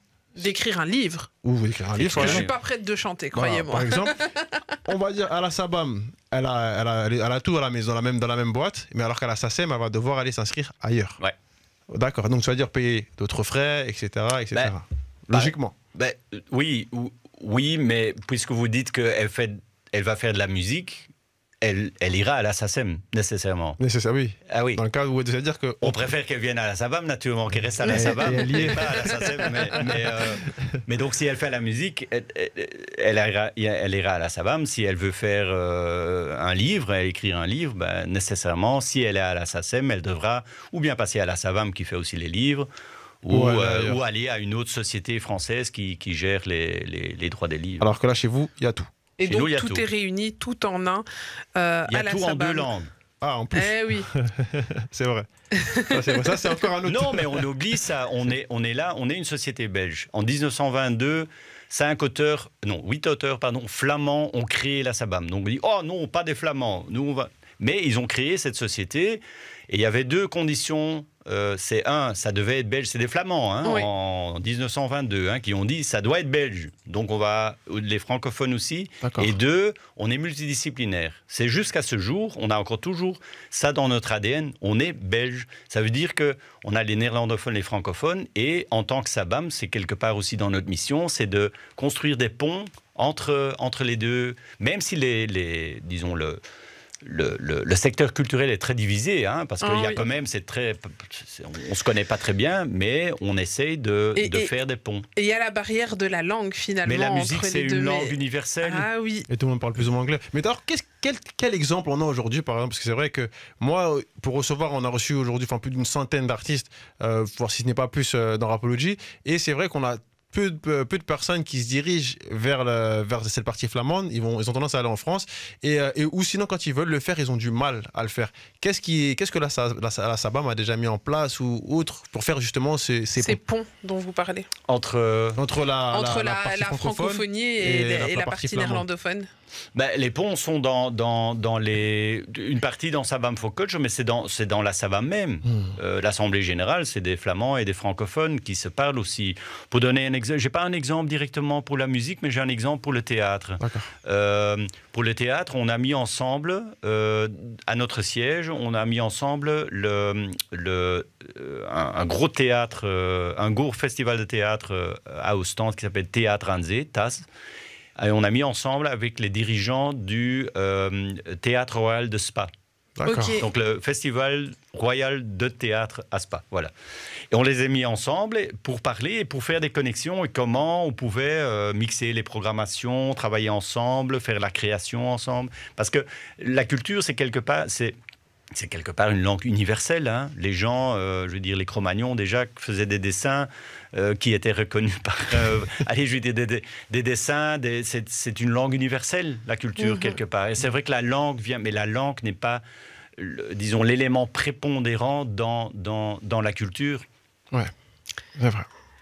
Moi, je me pose une question, c'est comment est-ce que la SABAM, elle travaille en fait justement pour aider les jeunes artistes émergents sur les aspects légaux ou financiers ou même tout simplement pour développer leur carrière, vraiment cette partie émergente. Parce que c'est vrai qu'un artiste comme Stromae par exemple, comme Damso, eux, la SABAM va juste générer leurs droits, ils n'ont pas besoin d'aide. Mais qu'en est-il des artistes qui ont besoin d'aide? Ouais.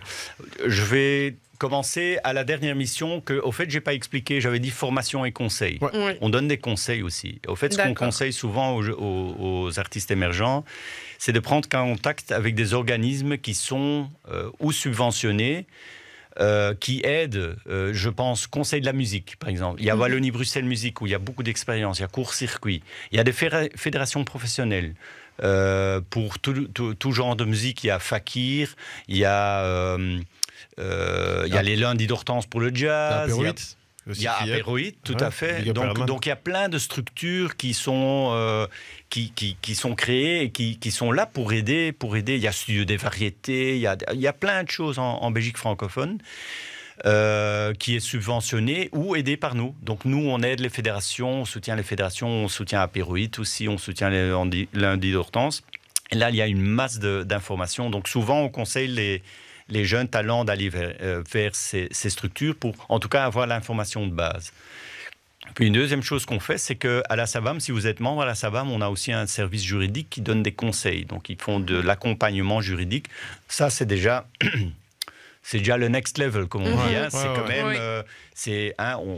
on a un peu de succès, l'industrie est intéressée, on vous donne un contrat, édition, fameux production, contrat d'artiste, etc., voilà. les avances et tout. Voilà. Et donc là, il y a un service juridique qui peut jeter un coup d'œil et qui donne des conseils sur la cession des droits, entre autres. Mais ça, c'est intéressant de le mentionner. Donc, ça veut dire que si un artiste, aujourd'hui, se fait approcher par une maison de disques, on lui propose un contrat d'artiste, un contrat de distribution, de coprod, peu importe, il peut venir à la SABAM et poser ses questions. Non. C'est des auteurs-compositeurs. Ils ne signent pas des contrats avec des labels. Ils signent des contrats avec des éditeurs. Avec des éditeurs. Ça, c'est le publishing. Mais en fait, il y a beaucoup En fait, voilà, moi, c'est vrai que nous, ici, on est sur le segment rap. Et en général, les rappeurs sont interprètes, mais ils sont aussi auteurs-compositeurs de leur propre musique. C'est pour ça que je pose cette question de cette manière. J'espère que je devrais regarder, mais je crois aussi, on analyse tout genre de contrats aussi des contrats avec des maisons de disques. L'expertise, en tout cas, elle est là. Et donc, il y a ce conseil et donc, on aide avec ce conseil, comme je vous ai expliqué, avec les formations, informer, inspirer, connecter, et avec le soutien, bourse ou des partenariats avec des organisations, des festivals, etc., qui, justement, doivent mettre en place des activités pour aider des jeunes talents. Je me pose aussi une autre question. Je sais que vous faites du lobbying, que ça soit de manière politique, etc. Mais est-ce que ça peut aussi vous arriver de faire du lobbying sur les diffuseurs tels que les radios, les plateformes, les cafés, les radios? Et je vais m'expliquer. On prend encore une fois le monde du rap, parce que c'est ce qui nous intéresse vraiment particulièrement ici. C'est une musique qui est très écoutée, qui est de plus en plus populaire, voire qui est presque la plus populaire actuellement. Tout à fait, ouais. Mais finalement, elle est très peu diffusée dans les radios. Et donc, les artistes rap, qui sont les artistes qui marchent le mieux, sont finalement très peu rémunérés parce qu'ils ne sont pas diffusés. Est-ce qu'à ce niveau-là, la SABAM ou les organismes équivalents font aussi du lobbying pour pousser les radios à se mettre en adéquation avec le marché de la musique tel qu'il fonctionne? C'est-à-dire, voilà, les artistes rap, c'est ce que les gens écoutent de manière principale. Il faut aussi que vous ayez cette programmation dans vos radios. Oui. Je vais dire oui. Je vais dire oui parce que c'est important pour nous, mais indirectement. Parce que vous vous rendez compte, si on doit faire du lobbying pour le hip-hop, je dis quelque chose auprès de BX1, demain, il y a les auteurs-compositeurs de musique classique qui vont venir chez moi pour aller faire du lobbying chez Musique 3. Et puis, les rockers ou les métallos qui trouvent aussi qu'ils passent pas assez à la radio, et ils nous demanderont, je sais plus, c'est quoi, c'est Classique 21 ou une autre... Donc, oui, mais indirectement dans le sens où on essaye de stimuler, de s'organiser. Donc ça veut dire qu'on travaille ensemble avec les fédérations professionnelles. Donc c'est pas nous qui allons en direct, mais c'est Fakir ou les Lundis d'Hortense ou d'autres fédérations, d'autres organismes qu'on stimule à s'organiser et donc de représenter des auteurs-compositeurs, mais aussi des artistes, parce que nous on ne représente pas les artistes. Et donc on va les financer, mais on va aussi les aider avec notre soutien, qui est souvent, on les aide à écrire des courriers, et on co-signe aussi. On vient de co-signer, récemment on a co-signé une lettre à la ministre de la Culture pour justement trouver des moyens d'augmenter les revenus de streaming et surtout la visibilité de nos auteurs sur des plateformes de streaming. Lors du contrat de gestion, la négociation du contrat de gestion de la RTBF qui a eu lieu l'année passée, on a aidé Fakir à intégrer des quotas dans le contrat de gestion, aussi sur des genres, spécifiques. En Flandre, on a réussi, mais aussi de nouveau pas tout seul. On est là dans ce qu'on appelle la concertation du secteur de la musique overleg. Là, on est ensemble avec les artistes, les producteurs, les managers, etc. Et là, on a fait du lobbying pour faire augmenter le quota sur les radios flamandes publiques, donc de la VRT. Et là, on a réussi à monter, parce que c'est un exemple pour la Belgique francophone aussi, parce qu'on est arrivé à monter jusqu'à 30%. Donc, ils doivent passer 30% de musique. On est cette semaine, la musique belge. Ben, les radios, je remarque en tout cas que les radios passent facilement de la musique belge, de tout genre, aussi du rap. Et donc, on pourrait peut-être demander aux radios si, lors de cette semaine de musique belge, ils voient le taux d'audience qui a diminué, parce que si ce n'est pas le cas, et si en plus ça a augmenté, ça veut peut-être dire qu'on peut passer un peu plus de musique belge. Et moi, je suis sûr qu'elle a augmenté. Et d'ailleurs, on parlait de ça tout à l'heure. Ouais, parce que comme Lucuni le disait tout à l'heure, actuellement, c'est la musique la plus écoutée.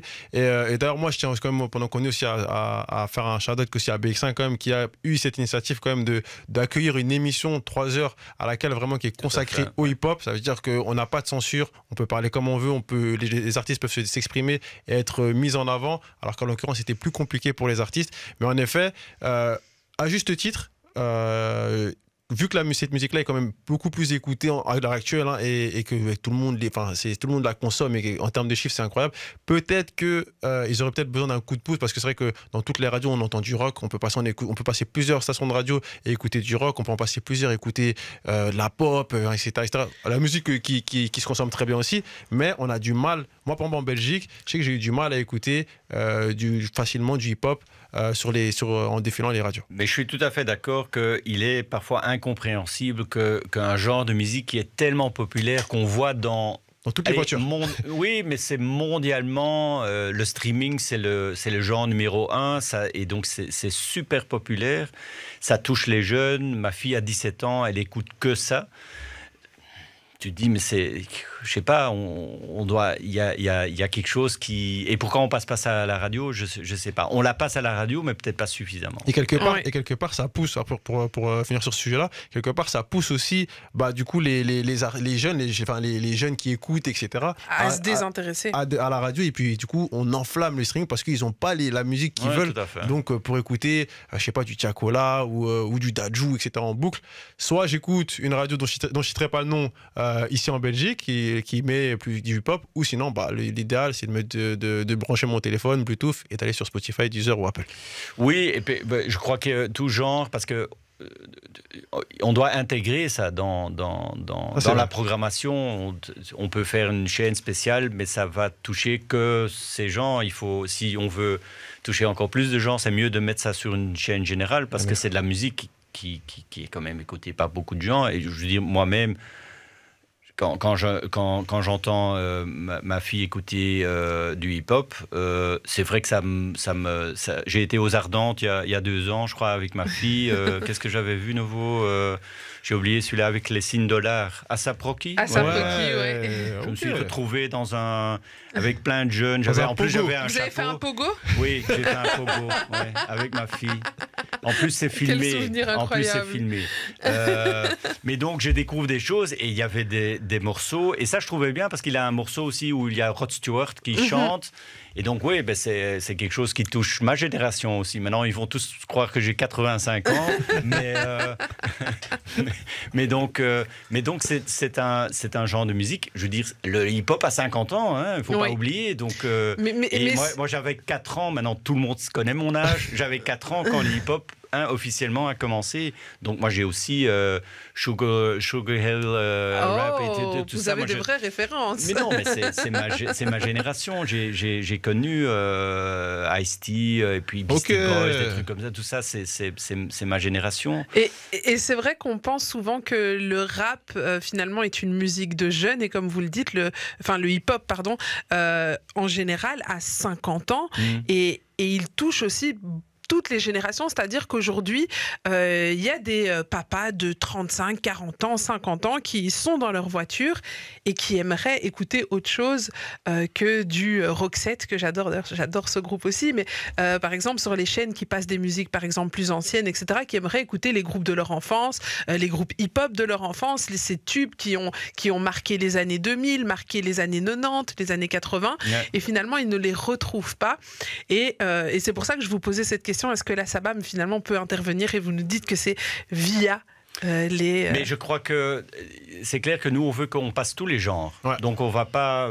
C'est clair qu'on constate... On constate qu'il y a un vrai boycott du hip-hop, quand même. Enfin, oui. Je ne vois pas ça comme ça. Vous ne le voyez pas comme ça? Non, il faudrait plutôt demander aux chaînes de radio pourquoi ils ne passent pas plus d'hip-hop. Moi, je ne connais pas la réponse. Ouais. Oui, non, en fait, là, ici, je sais que ce n'est pas de la faute de la SABAM, c'est clairement de la faute des radios. Mais ma question, c'était comment est-ce que la SABAM, et en tout cas de certaines radios, comment est-ce que la SABAM peut, justement, sachant qu'elle est là pour défendre aussi le droit des auteurs, compositeurs, etc., comment est-ce que la SABAM peut aider à ce qu'il y ait moins de boycott, quelque part? Mais dites-nous comment vous aider, on vous aidera. On y réfléchit. On y réfléchit. Je ne connais pas les raisons. Honnêtement, je ne connais pas les raisons pourquoi on ne passe pas. J'ai eu un manager l'année passée, juste avant les MIAS, Music Industry Awards, c'est un gros show en Flandre. J'ai un manager qui nous a téléphoné justement parce qu'il trouvait scandaleux que des artistes à lui qui passaient, qui avaient des millions de streams, pas seulement sur YouTube, mais aussi sur Spotify, n'étaient même pas nommés dans les catégories. Dans les catégories pop, quelque part aussi, parce que c'est de la musique populaire. Mais au final, oui, c'est vrai que le hip-hop, c'est devenu, c'est la pop, en fait, au final. Et donc, on a parlé avec... donc, je sais que Vibe, par exemple, qui est une organisation un peu similaire au Conseil de la musique, qui a engagé quelqu'un, parce qu'eux, ils travaillent sur les genres. Et donc, ils ont engagé quelqu'un il y a 3-4 ans qui travaille justement sur tout ce qui est rap, en fait. En tout cas, merci d'avoir répondu à cette question. C'est vrai que c'est une question un peu difficile. C'est un peu polémique, mais c'est pas grave. Je crois que... pour nous, c'est surtout, on constate, mais on ne connaît pas les raisons. Si on connaît les raisons, on peut travailler dessus. Et clairement, s'il y a une pédagogie, une éducation à faire auprès des chaînes, comme on a fait pour les quotas. Hein. Moi, je me rappelle, il y a 20 ans, la VRT ou la RTBF, ils ne voulaient pas passer du belge. Parce que c'était ringard ou n'importe... Je ne sais pas pourquoi, en fait, parce qu'il y avait... Et puis, on a dû convaincre qu'il y a un cercle vertueux à créer, parce qu'au plus de Belges qu'on passait, au plus que l'industrie était prête à investir dans le belge, etc. Même chose pour les hip-hop. Hein. Les hip-hop belges, mais on voit qu'il est là. Je veux dire, il y en a en flamand, en anglais, en français. Et donc, on peut créer un cercle vertueux, parce qu'au plus qu'on va passer ça à la radio, ce genre de musique, au plus que l'industrie va être prête à mettre de l'argent dedans. Et donc, on va créer... Et donc, la qualité va devenir de mieux en mieux. Et donc, on va créer des nouveaux Stromae et des nouveaux... des ASAP Rocky belges et des... Voilà. Oui, parce que ça va... Et on en a en plus, on a tellement de talent ici. Et avant de passer au sujet, Cuny, en tout cas, nous, ici, Rapology, en tout cas, on est ouvert, en tout cas, à participer à ce genre de réunions, à pouvoir essayer de trouver des solutions pour pouvoir, comme on le fait actuellement, mettre en avant les artistes émergents et pouvoir les aider. Donc, on est en tout cas ouvert avec Cuny à pouvoir participer si jamais il y a du lobbying, etc. Voilà, mais on peut être très... Paye 124 € d'affiliation, tu pourras aller voter. Je vais les payer d'ailleurs. Mais on peut être très créatif aussi. Pourquoi pas demander c'est les élections qui arrivent. On peut demander, on peut faire le fou. On peut demander au lieu d'un ministre de la culture, on peut demander un ministre du rap. Mais oui. Ah ouais. Je deviendrai Cuny, ministre du rap en Belgique. Là, Cuny, ce que tu fais, là, tu passes la pub et tu vas boire un peu d'eau parce que... Je me vois trop ministre du rap en Belgique. Les gars, est-ce que vous voteriez pour moi en tant que ministre du rap en Belgique? Dites-nous tout ça sur WhatsApp 0460 26 20 20. On se fait une courte page de pub et on vient juste après. Du lundi au vendredi, you're on Rapology. Vous êtes de retour dans votre émission hip-hop préférée sur les ondes de BX1. Ce soir, nous sommes en compagnie d'un invité très spécial. Il vient nous parler de la SABAM ce soir. C'est Olivier Maeterlinck. J'ai failli bugger sur le nom, mais j'y suis arrivée. C'est Olivier Maeterlinck. Il est venu nous parler de la SABAM ce soir. Il a répondu à énormément de questions. Si vous avez manqué ça, n'hésitez pas, on vous remettra tout ça en podcast sur toutes les plateformes de streaming. Et puis l'émission complète sera disponible en rediffusion sur le site de bx1.be, rubrique radio. Merci à tous ceux qui nous écoutent depuis le début de l'émission, qui nous posent des questions, parce qu'il y a pas mal de questions qui sont en train de tomber. Barclay, est-ce que tu peux aller faire un petit tour du côté des questions des auditeurs? Je vais aller du côté des questions des auditeurs. Alors là, par rapport rapidement, alors j'en prends une. Alors, est-ce qu'une société suisse, française ou autre peut s'inscrire à la SABAM pour un artiste belge qui l'accompagne et bénéficier d'aide ou de subventions? C'est David qui pose la question. Attendez, une société? Donc en fait, en gros, imaginons un label français qui s'occupe d'un artiste belge, peut venir demander une subvention à la SABAM pour cet artiste. Est-ce qu'il peut déjà s'inscrire? Non, il doit devenir membre. Voilà, oui, il est membre. Ah oui, la nationalité compte pas. Hein. Je veux dire, si la société d'entreprise, peu importe de label, il peut s'inscrire. Mais un label ne peut pas s'inscrire, c'est un éditeur qui pourra s'inscrire. Exactement. Donc il faut faire attention à la terminologie. C'est les très termes important. sont très importants. Auteur, compositeur, éditeur. Soyez précis s'il vous plaît dans vos questions. Et pour être tout à fait juste, autrice et compositrice et éditrice. Également. Mais oui, un éditeur suisse qui veut s'affilier à la SABAM, moi je dirais... bienvenue. Bienvenue. Et on l'accueillait avec un bon petit paquet de chocolat. Et une bonne bière. Une bonne bière. Parce que le chocolat, ils ont en Suisse, donc... ça c'est vrai. C'est vrai que c'est quelque chose qu'ils ont déjà. Là, je reprends sur laquelle on est passé tout à l'heure. C'est quoi les droits mécaniques? Oui. Les droits mécaniques, c'est des droits qui sont générés quand on reproduit de la musique sur un support physique. Vinyle, cassette, CD, DVD... Je ne sais pas si vos auditeurs connaissent encore tous ces formats. Vous savez ce que c'est une cassette, les amis? Les cassettes étaient revenues à un certain moment. C'était un peu tendance à un moment, parce qu'on aime bien faire revenir tout ce qui a cartonné dans les années 90. Voilà. Mais c'est des droits qu'ils ont générés quand la musique est reproduite sur un support physique. Voilà. Et après, il y a encore d'autres questions? J'ai beaucoup de merci, en tout cas des merci. Pas mal de remerciements. Émission à re-regarder. Je vais regarder. Je vais me coucher, mais je reprends demain. Mais on a pas mal de remerciements en tout cas. Et voilà, donc c'est hyper intéressant en tout cas. Merci à vous et sachez qu'on le fait pour vous aussi les artistes. Donc c'est vous qui nous motivez à aller chercher des questions, à vous permettre de pouvoir justement poser vos questions en live. C'est ça aussi Rapology. Et donc voilà, vous êtes dans votre émission préférée, animée par Queenie, de 20h à 23h. Merci Barclay pour toutes les questions des auditeurs. Alors avant de se quitter, Olivier, moi j'aimerais bien qu'on s'intéresse un peu à vous, parce qu'on a beaucoup parlé de la SABAM. Je pense qu'on a fait un petit peu le tour. En tout cas, on n'a pas pu tout dire, parce que finalement il y a tellement de choses à dire sur la SABAM. Mais je pense qu'on a réuni un maximum d'informations ici qui seront très utiles à nos auditeurs et très nécessaires. Et donc là, tout de suite, on va s'intéresser un peu à vous. Tu veux encore plus de Rapology? Retrouve-nous aussi sur Spotify et Deezer avec Queenie. Alors dans votre discours tout à l'heure, on a cru comprendre que ça fait 6 ans que vous êtes à la SABAM, donc ça fait qu'il y a eu pas mal d'années avant, vous avez fait beaucoup de choses. Vous nous avez dit avoir travaillé aussi un peu dans l'industrie musicale, du jeu vidéo. Racontez-nous un petit peu votre parcours à vous. Je peux raconter mon parcours, il n'est pas très compliqué. J'ai une formation de juriste et je suis spécialisé dans les droits intellectuels. Et puis j'ai fait une formation en gestion au Solvay Business School. Parce que je sentais que le juridique était quelque chose qui me passionnait moins.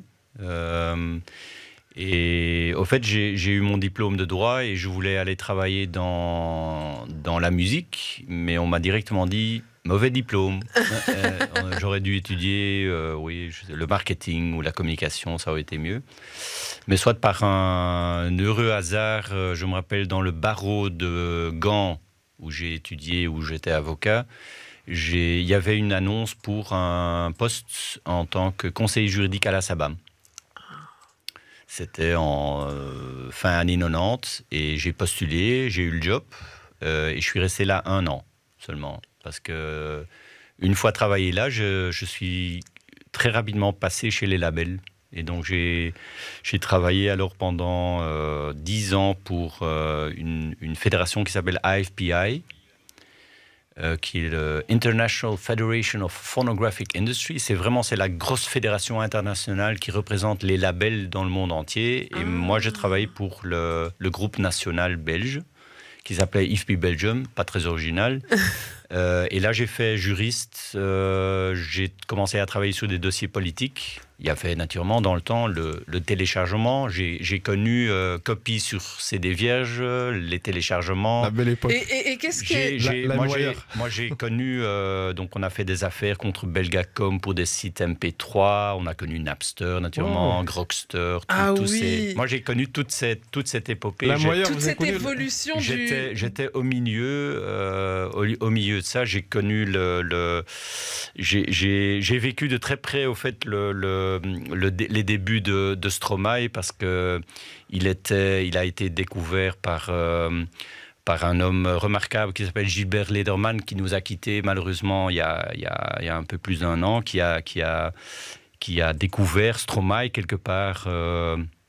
Et qui a fait en sorte que Stromae a alors signé avec Universal, est devenu... Et donc j'ai eu la chance de rencontrer Stromae 2 fois. Au début, quand il était pas encore... Il était déjà connu, mais pas trop connu, donc il était approchable. Et puis la deuxième fois, c'était beaucoup plus difficile. Et au fait, c'était parce qu'on on remettait des prix dans le temps. Parce que j'étais entre-temps devenu directeur de cette fédération, et je gérais aussi les Ultra Top, qui est les hit-parades. Et donc, on donnait chaque année d'abord un Ultra Top prix du téléchargement, pour au fait promouvoir le téléchargement, parce qu'on téléchargeait beaucoup illégalement. Et qu'on ne pouvait pas finalement passer à côté du téléchargement. Voilà, et puis on a basculé assez rapidement dans le prix du streaming, donc le meilleur streaming. Et donc, et je me rappelle en 2010 et 2015, je crois, Stromae a 2 fois gagné le prix du téléchargement Ultra Top. Et la première fois, c'était facile de le donner. La deuxième fois, c'était un peu plus difficile parce que c'était très protégé. C'était devenu une star énorme. Donc, mais ça, c'est des bons souvenirs. Et puis, au fait, la musique... après la musique, je voyais qu'il y avait beaucoup de secteurs qui étaient confrontés au numérique et au téléchargement et au digital. Et donc, on a commencé à... musique, et puis il y a les DVD qui sont venus chez les DVD, les distributeurs de films et les éditeurs de jeux vidéo. Et donc j'ai créé une coupole qui s'appelle Belgian Entertainment, ou qui s'appelait Belgian Entertainment Association. Et donc là, j'ai travaillé jusque 2018 en tant que directeur. Et en fait, j'ai quitté parce que j'adorais mon boulot, mais j'ai quitté. C'était surtout des dossiers politiques, parler avec le secteur, écouter leurs besoins et défendre leurs intérêts. Et j'ai pas quitté parce que certains ont cru que j'ai quitté les labels parce que des méchantes langues disaient que j'avais quitté la BEA et donc les producteurs parce que j'avais enfin, après 18 ans, constaté qu'ils se fourraient plein les poches et que j'allais alors chez les auteurs, mais c'était pas du tout ça. C'était parce que je voyais que j'ai vu l'évolution avec la musique, et donc le streaming était la solution, et en fait la même chose se répétait avec le film. Et donc j'ai essayé de convaincre au début que se battre contre les téléchargeurs, ça n'avait pas beaucoup de sens. Il fallait plutôt mettre son énergie et son temps à réfléchir à d'autres modèles, à d'autres business models, pour justement faire en sorte que ces téléchargeurs illégaux deviennent des consommateurs payants. Et j'avais pas envie de faire... Parce que c'était la même histoire, c'était les mêmes discours, et je n'avais pas envie de nouveau faire pendant 10 ans, essayer de convaincre et travailler dans une atmosphère quand même, je ne vais pas dire négative, mais c'est quand même, c'est pas très constructif. On défend des choses, j'étais dans l'anti-piraterie. Et on est souvent dans le combat perpétuel. On est souvent dans le défensif. Et donc c'est là où j'ai quitté en bonne entente la BEA pour aller à la SABAM, et je suis allé à la SABAM parce que ça me peinait surtout que je voyais une société qui fait tellement de bonnes choses, parce qu'elle est vraiment là pour protéger les auteurs, pour faire en sorte que les auteurs puissent vivre de leur créativité et d'aller chercher, et parfois un peu de façon maladroite, de l'argent partout, parce que quelque part le principe c'est que chaque fois que de la musique est jouée en public, on est obligé de demander une licence et de payer une rémunération. Mais tout le monde ne le fait pas. Et non, et donc on le fait peut-être de façon un peu maladroite. Mais je suis allé là et donc j'ai quitté un peu le juridique pour aller dans la communication et le fonds culturel et un peu de lobbying pour la SABAM, parce que ma mission, c'est de faire en sorte que la SABAM soit enfin reconnue comme la société qui... un peu la reconnaissance qu'elle mérite de ses auteurs, parce que je continue à le répéter, c'est les auteurs qui possèdent la SABAM. La SABAM, c'est les auteurs. Et donc, moi, ça me peine toujours de voir des auteurs qui sont membres de la SABAM et qui sont fâchés contre la SABAM et qui le font publiquement au lieu de venir en parler chez nous à la SABAM.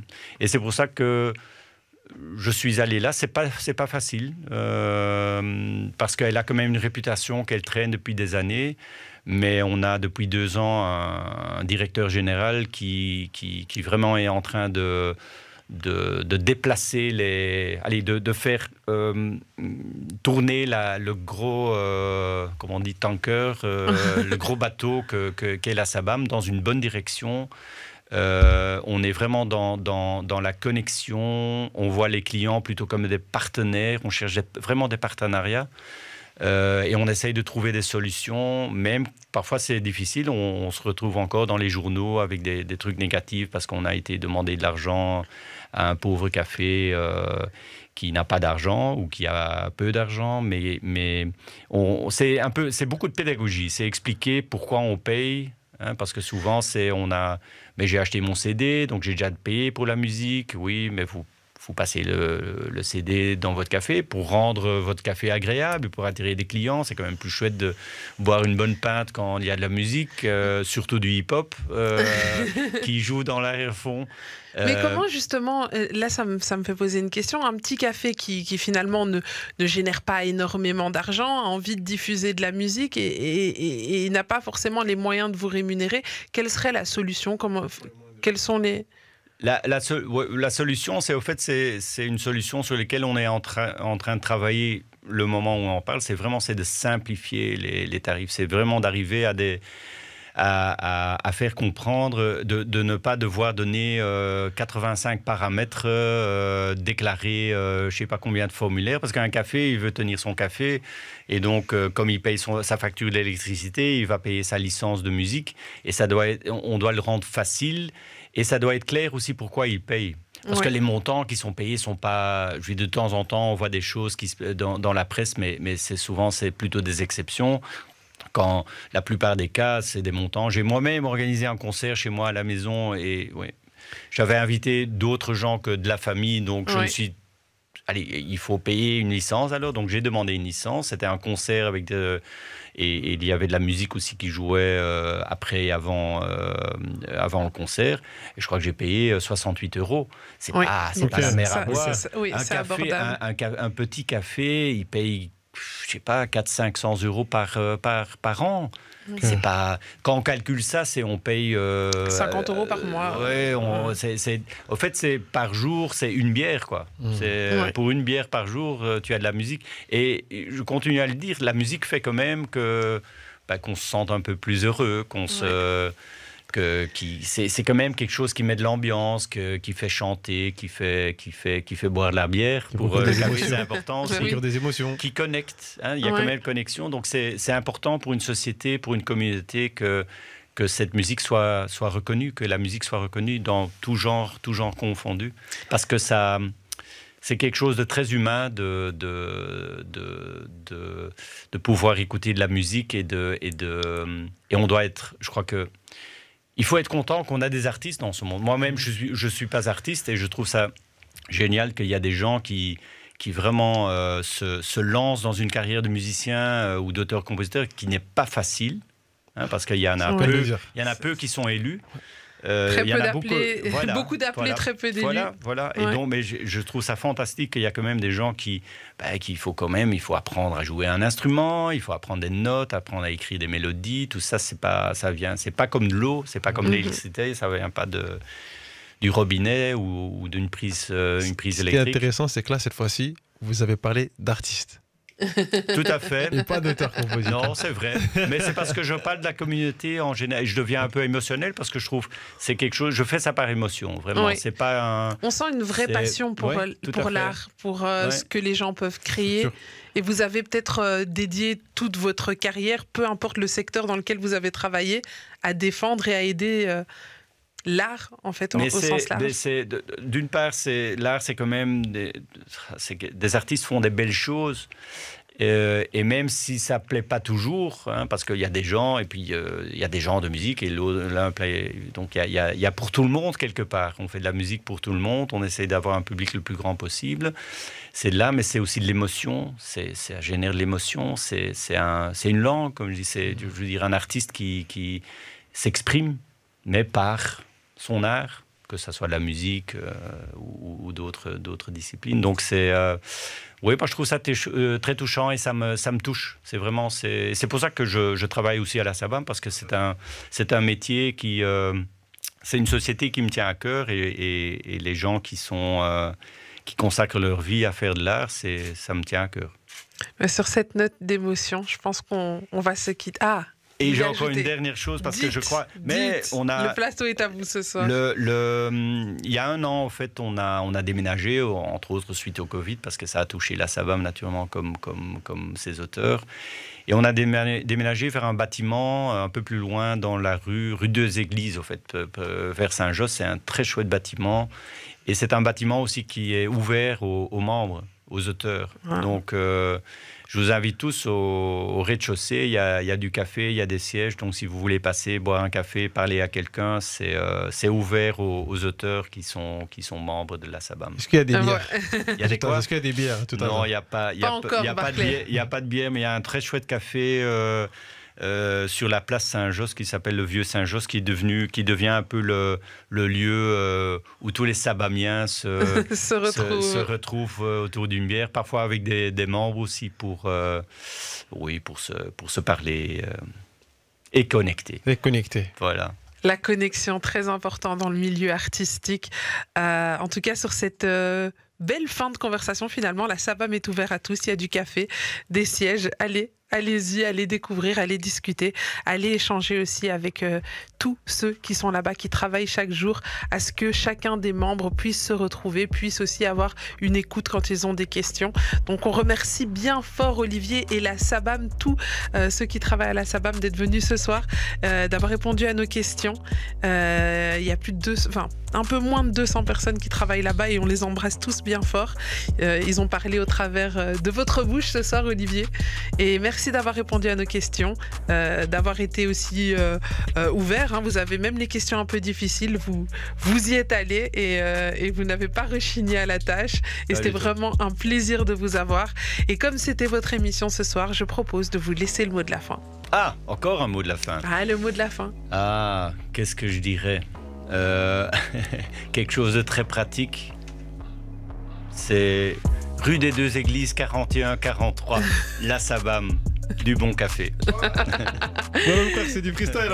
Et on se quittera là-dessus. Et on vous rappelle aussi que la SABAM est présente sur tous les réseaux sociaux. On vous mettra aussi tous les liens dans notre page, sur notre page Instagram, afin que vous puissiez les retrouver facilement. Merci aussi à tous ceux qui nous ont suivis tout au long de cette émission. Tu veux encore plus de Rapology? Ça se passe sur les TikTok, Insta, Snap, Face, Twitter. N'hésite pas à nous suivre.